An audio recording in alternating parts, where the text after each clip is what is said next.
దాదాపు 50 ఏళ్ల తరువాత చంద్రుడిపైకి ల్యాండర్ పంపాలన్న అగ్రరాజ్యం అమెరికా కల కలగానే మిగిలిపోయింది. $108 మిలియన్ ఖర్చు చేసి ఎంతో ప్రతిష్టాత్మకంగా చేపట్టిన మిషన్ బూడిదలో బోసిన పన్నీరైంది. పెరిగ్రిన్ వ్యోమనౌక నింగిలోకి పంపిన గంటలోనే మిషన్ ఫెయిల్ అయింది. చంద్రుడిపై దింపాలని నిర్దేశించుకున్న లక్ష్యాన్ని విరమించుకుంటున్నట్లు దాన్ని అభివృద్ధి చేసిన ప్రైవేట్ కంపెనీ ఆస్ట్రోబోటిక్ టెక్నాలజీ ప్రకటించింది. దీంతో ఈ మిషన్ కు బ్రేక్ పడింది. లాంచ్ చేసిన గంటలోనే ఇంధన లీక్ కారణంగా వ్యోమనౌక కీలక ప్రొపెల్లెంట్ ను కోల్పోయిందని ఆ సంస్థ తెలిపింది.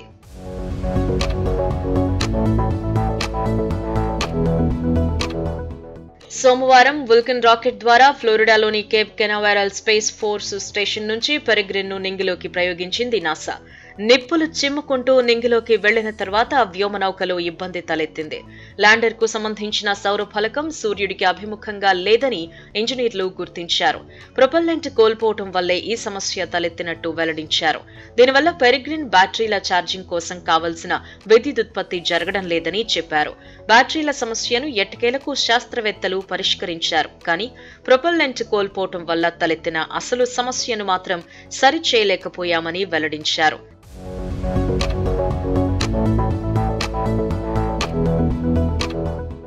పెరిగ్రిన్ దిశను సమయానుకూలంగా మార్చే యాటిట్యూడ్ కంట్రోల్ సిస్టంలోని థ్రస్టర్లు ఇంధన లీక్ కారణంగా నిర్దేశిత క్రమంలో పనిచేయటం లేదని ఆస్ట్రోబోటిక్ ప్రకటించింది. అవి గరిష్టంగా మరో 40 గంటలు మాత్రమే పనిచేసే అవకాశం ఉందని స్పష్టం చేసింది. ఆ తర్వాత సూర్యుడికి అభిముఖంగా వ్యోమనౌక దిశను మార్చడం కుదరదని, ఫలితంగా విద్యుదుత్పత్తి నిలిచిపోతుందని వివరించింది. ఆలోపే పెరిగ్రిన్ ను చంద్రుడికి వీలైనంత దగ్గరగా తీసుకువెళ్లడమే తమ ప్రస్తుత లక్ష్యమని వెల్లడించింది. అంటే చంద్రుడిపైకి చేరుకోవాలన్న నాసా లక్ష్యం దాదాపు విఫలమైందనే చెప్పాలి.